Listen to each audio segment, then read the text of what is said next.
56 na katao. Ganito karami ang inihandang testigo ng prosekusyon sa kasong graft o katiwalian ng dating Senador Bong Revilla. Yan ang nakasaad sa pre-trial brief na ipresenta ng prosekusyon sa pagdinig ng ika-4 na dibisyon ng Sandigan Bayan ngayong Huwebes. Bunsod ng umano'y ghost project sa bayan ng Pandi sa Bulacan na nagkakahalaga ng higit sa 72 milyon.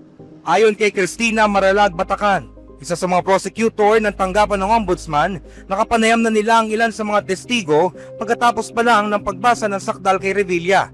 Ngayon nagkaroon ng pangamba na baka nga naman humaba ng husto itong paglilitis. Ngunit sabi ni Batacan ay nakadepende pa rin naman yan sa testimonya ng kanilang mga testigo.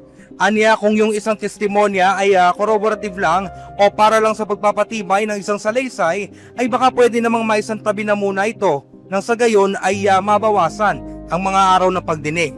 Sa kabilang banda ay may nakahanda namang 14 na testigo pabor sa kampo ni Revilla. Ayon sa abogado ni Revilla na si Francesca Senia ay handa sila at haharapin nila itong 56 na testigo ng prosekusyon. Samantala hindi nakadalo si Revilla sa pagdinig dahilan sa hindi naman siya naisuhan ng subpina.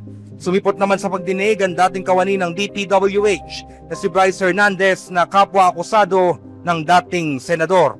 Sa April 7 magsisimula ang paglilitis sa kasong graft ni Revilla. Bukas o sa Biyernes ng umaga ay magkakaroon muli ng pre-trial na pagdinig si Revilla para naman sa kanyang kasong malversation na nagbunsod sa nabanggit na maanumalyang proyekto. At yan ang pinakauling ulat mula rito sa Sandigan Bayan, lungsod ng Quezon. Ito si John Eric Mendoza para sa Inquirer.net.